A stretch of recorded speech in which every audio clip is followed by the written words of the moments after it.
Hello everyone, welcome back to my channel. So today we'll be discussing about WebSockets.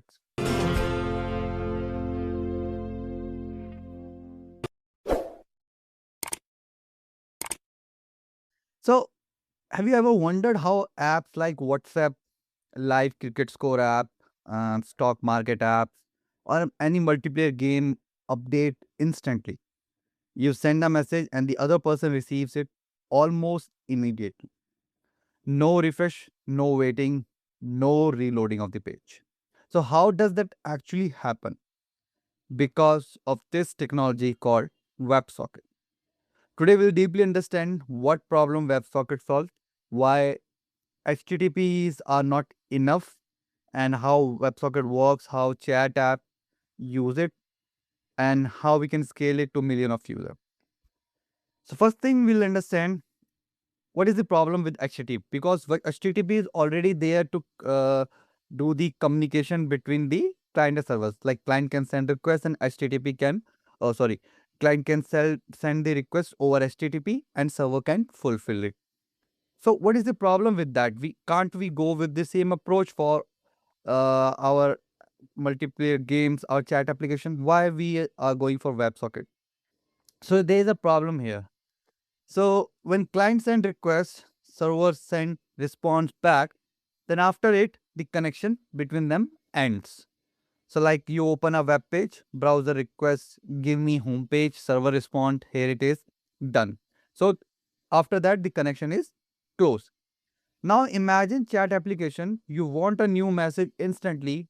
With HTTP, browser has to keep asking like any new message, any new message, any new message. Like we'll have to set some timer for 5 seconds, maybe for 10 seconds.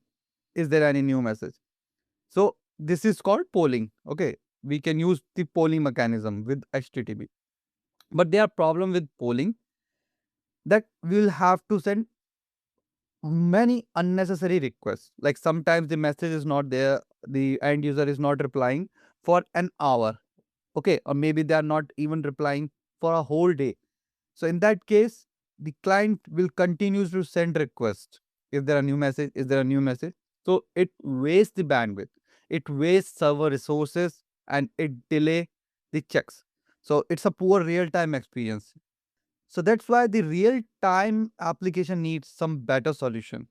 Example, chat apps. Message should arrive instantly. Like stock market, where the prices fluctuate very frequently. So we want the prices update every second. Okay. And in the live sport cricket also, we want the run, wicket, goals, all these information immediately once it's done. Okay. And for multiplayer games, when we are playing game live, we want every movement of the player and everything that is happening inside the game instantly, which it all should be in sync. So if these kinds of app depends on HTTP requests, the repeated HTTP requests, so they will become very slow, expensive, and too much of traffic. So that is why something called WebSocket has been introduced. So WebSocket is a communication protocol. So WebSocket is a communication protocol that creates one persistent connection between client and server. It maintains that connection till they are connected to each other, basically till they are communicating. So instead of request, response, and connection close, we'll do connect once and keep it open until close. Okay. Now both sides can talk anytime. So this means client can send anytime, server can also send anytime. So no need to repeatedly request. And this is called full duplex communication, meaning both direction simultaneously. So this is also called as bi-directional communication. In HTTP, we are basically doing a unidirectional communication. Only client will ask the server and server will respond to it. Server cannot ask to the client. And in WebSocket, both sides can ask and respond simultaneously. Now, in this, there is a process called handshake process. So how the WebSocket actually starts. So WebSocket begins as an HTTP request. So that is an interesting thing. They begin as an HTTP request because browser already understand HTTP, so it would be easier for other technology to opt for it and then modify on top of it. Okay. So client send, please upgrade this connection to WebSocket. This is called upgrade request. So server replies 101 with switching protocol. Okay, meaning we are switching to from HTTP to WebSocket.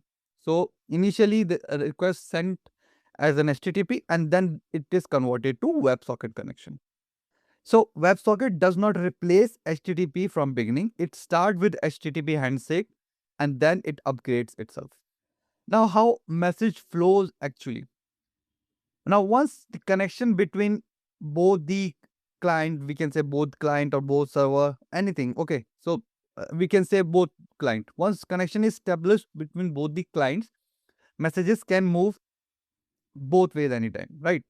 So user type like hello, client send message to server. Server instantly forward or processes. Now suppose server wants to notify. So you receive a message, server push it immediately. No request needed. So this is the superpower of WebSocket. It is called server push. So HTTP usually wait for client request. WebSocket allows server to proactively send data. Some real-time application, if we want to understand like WhatsApp.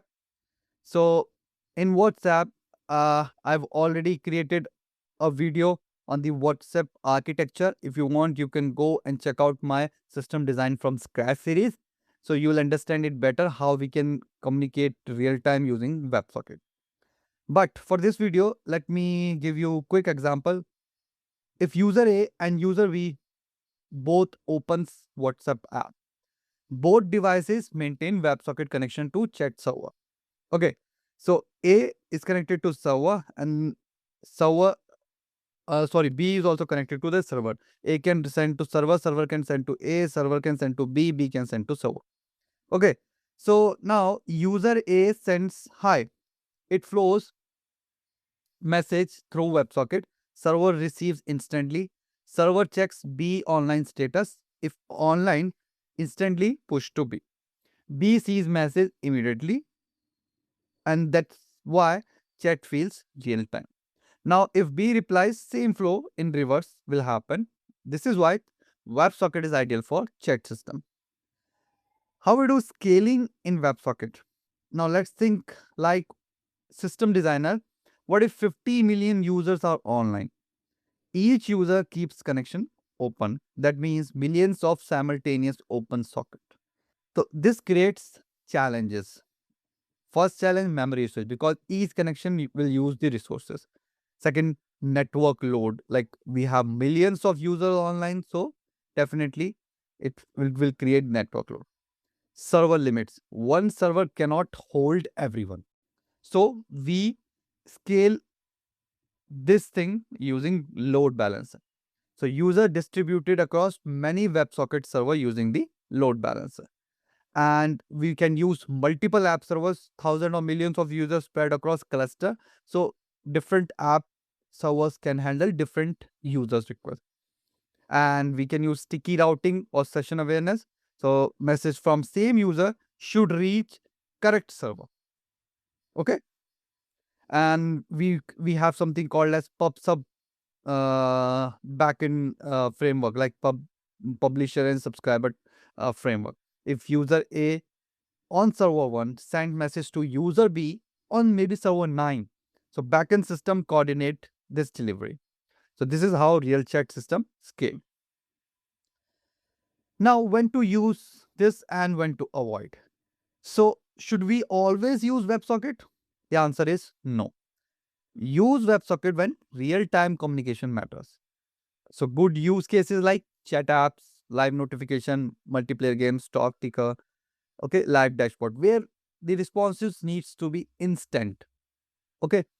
Avoid WebSocket when this is a simple crude APIs or we are building simple uh, uh, web application where a page is loaded and we do not need to change data for about hours or maybe a day. So we should not go for WebSocket in that case, because WebSockets add complexity That's why we should avoid it as much as possible for our cases, because many applications that we build can still be built on top of HTTPs, because HTTPs have many more advantages over WebSocket. Okay, if our requirement is not for very frequent responses, very frequent requests, like within a second, so we should avoid WebSocket, because it we will have to do the connection management, we will have to write the connect logic, scaling challenges, and monitoring also becomes complex. So that's all about this video. So these are some key takeaways. So I hope now you understood how WebSocket actually works and when to use them and when to not. Now I'll see you in the next video. Thanks for watching.